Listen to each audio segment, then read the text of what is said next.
ನಮಸ್ತೆ ಸ್ನೇಹಿತರೆ, ನಾನು ನಿಮ್ಮ ಚಂದು. ಬನ್ನಿ ಇವತ್ತಿನ ಲಾಗ್ನ ಸ್ಟಾರ್ಟ್ ಮಾಡೋಣ. Welcome back to Chandu Shiva YouTube channel. ಹಾಗೆ ಇವತ್ತು ಮಂಗಳವಾರ ಮಾರ್ನಿಂಗ್ ಪೂಜೆ ಕೂಡ ಆಯಿತು. ಮಾರ್ನಿಂಗ್ ಪೂಜೆ ಮಾಡಿದ್ರೆ ಇನ್ನೂ ಒಂಥರ ಖುಷಿ. ಎಲ್ಲ ಕೆಲಸಗಳು ಪಟ ಅಂತ ಆಗ್ತಾ ಇರ್ತವೆ. ಹಾಗೆಯೇ ನಮ್ಮನೆಯಲ್ಲಿ ಆಫೀಸಿನ ಕೆಲಸಕ್ಕೋಸ್ಕರ ಹೊರಗಡೆ ಹೋಗಿದ್ದರು, ತಿಪ್ಟೂರ್ ಹತ್ರ.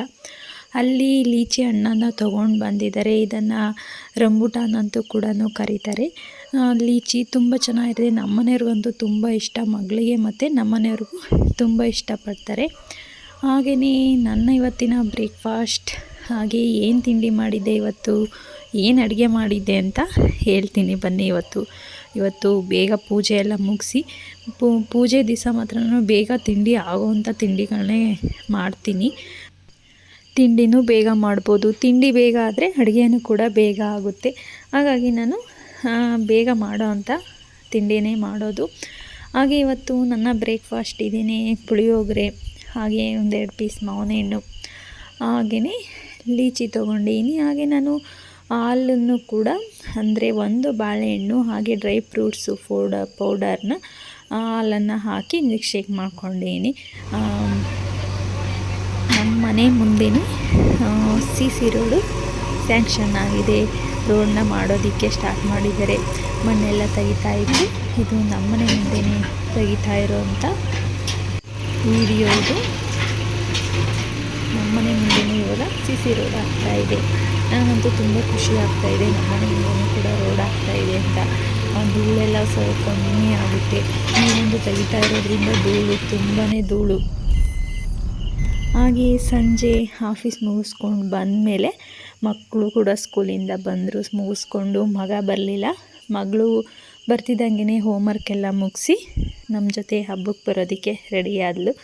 ಮಗ ಇನ್ನೇನು ಬರೋದಿಲ್ಲ ಅಂದರು. ನಾವು ಸುಮ್ಮನೆ ಅದು, ಈಗ 9th ಓದ್ತಾ ಇದ್ದಾನೆ, ಓದ್ಕೊಳ್ಳಿ, ಹಾಗೆ ಹೋಮ್ವರ್ಕ್ ಎಲ್ಲ ಮಾಡ್ಕೊಳ್ಳಿ ಅಂತೇಳಿ ಮನೆ ಹತ್ರನೇ ಬಿಟ್ಟು ಹೋದ್ವು. ನಾನು ಕೂಡ ಓದಿದ್ದು ಕಡಬದಲ್ಲೇ, ಅಂದರೆ 9th ಕಡಬದಲ್ಲೇ ಓದಿದ್ದು. ನನ್ನ ಬಾಲ್ಯದ ನೆನಪುಗಳೆಲ್ಲ ಕಡಬದಲ್ಲೇ ಇದ್ದಾವೆ. ಹೋದರೆ ಎಲ್ಲ ನೆನಪಾಗುತ್ತೆ, ಫ್ರೆಂಡ್ಸು, ಸ್ಕೂಲು.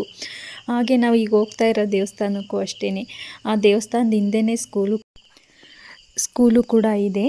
ಅಲ್ಲಿಗೋದ್ರೆ ಎಲ್ಲ ನೆನಪಾಗುತ್ತೆ ಸ್ಕೂಲು. ನಾನು ಡೈಲಿ ಅಷ್ಟೇ 7th ಇಲ್ಲೇ ಇದೆ, ದೇವಸ್ಥಾನದ ಹಿಂದೆಯೇ ಸ್ಕೂಲ್ ಇದೆ, ಗೌರ್ಮೆಂಟ್ ಸ್ಕೂಲು. ಡೈಲಿ ಸ್ಕೂಲಿಗೆ ಬಂದಾಗೆಲ್ಲ ಮಾರ್ನಿಂಗು ದೇವಸ್ಥಾನಕ್ಕೆ ಹೋಗ್ತಾಯಿದ್ದು ಸ್ಕೂಲ್ಗೆ. ಬನ್ನಿ ಇವಾಗ ದೇವಸ್ಥಾನನೂ ಕೂಡ ನೋಡ್ಕೊಂಬರೋಣ. ಹೋಗೋಣ ದೇವಸ್ಥಾನಕ್ಕೆ.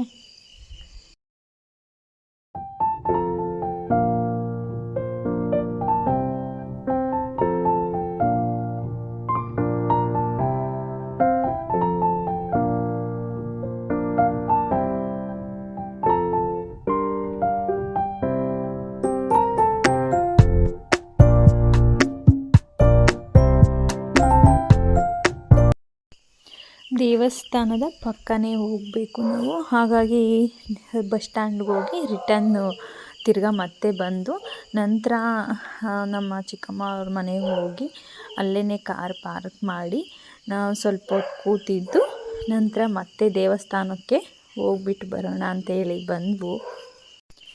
ಈ ದೇವಸ್ಥಾನ ರೋಡ್ ಸೈಡಲ್ಲೇ ಇದೆ. ದೇವಸ್ಥಾನ ಮಧ್ಯಾಹ್ನ ಫುಲ್ ಎಲ್ಲ ಬ್ಲಾಕ್ ಆಗಿತ್ತಂತೆ. ವೆಹಿಕಲ್ಸ್ ಯಾವ ಓಡಾಡೋದಕ್ಕೆ ಬಿಡ್ತಾ ಇರಲಿಲ್ಲ ಅಂತಿದ್ರು. ಸಂಜೆ ಸ್ವಲ್ಪ ಫ್ರೀ ಇತ್ತು ರೋಡು. ಹಾಗೆ ನಾವು ದೇವಸ್ಥಾನದ ಹತ್ರ ಬಂದವು. ಇಲ್ಲಿ ಏನಂದರೆ, ದೇವರಿಗೆ ಸೇಂದಿನ ನೈವೇದ್ಯ ಮಾಡೋದಕ್ಕೆ ತಗೊಂಡು ಬರ್ತಾ ಇದ್ದಾರೆ. ಅಂದರೆ ಇದನ್ನು ದೇವಸ್ಥಾನದೊಳಗೆ ತಗೊಂಡೋಗೋದಿಲ್ಲ, ಹೊರಗಡೆನೇ ಇದನ್ನು ದೇವರಿಗೆ ಸಮರ್ಪಣೆ ಮಾಡ್ತಾರೆ.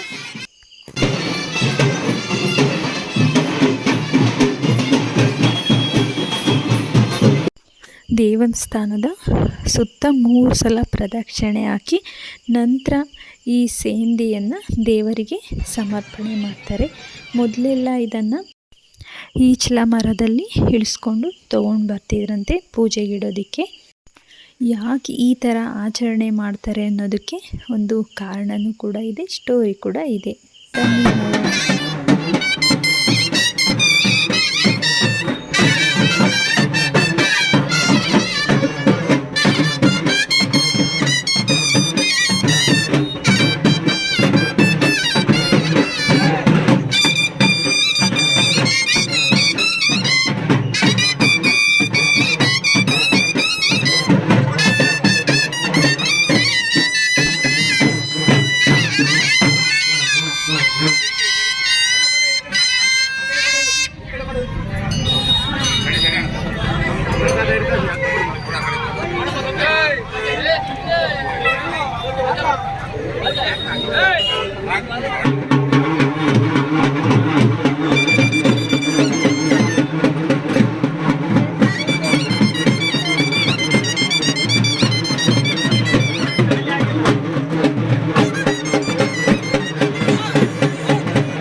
ದೇವಸ್ಥಾನದ ಮುಂದೆ ರೋಡ್ನಲ್ಲಿ ಹೋಗ್ತಾ ಇದ್ದಂಥ ವಾಹನಗಳು ಅಂದರೆ ಸೇಂದಿನ ತಗೊಂಡು ಹೋಗ್ತಾ ಇದ್ದಂಥ ವಾಹನಗಳು ಮುಂದಕ್ಕೆ ಹೋಗ್ತಾ ಇರಲಿಲ್ವಂತೆ.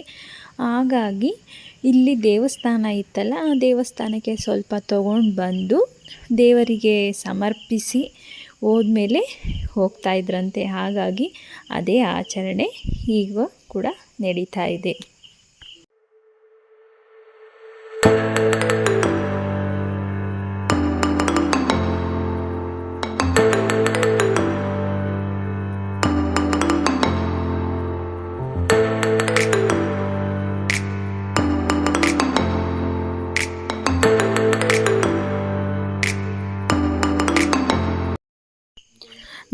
ನಮ್ಮ ಜೊತೆ ನಮ್ಮ ಅಮ್ಮನೂ ಕೂಡ ಬಂದಿದ್ದರು. ಹಾಗೆಯೇ ದೇವರ ದರ್ಶನ ಮಾಡಿಕೊಂಡು ದಂಡಿ ಮಾರಮ್ಮನ ದರ್ಶನ ಮಾಡಿಕೊಂಡು ನಂತರ ಮನೆಗೆ ಹೋಗಿ ಅಲ್ಲಿ ಊಟ ಮಾಡಿಕೊಂಡು ವಾಪಸ್ ಊರಿಗೆ ಹೊರಟು ಬಂದ್ವು.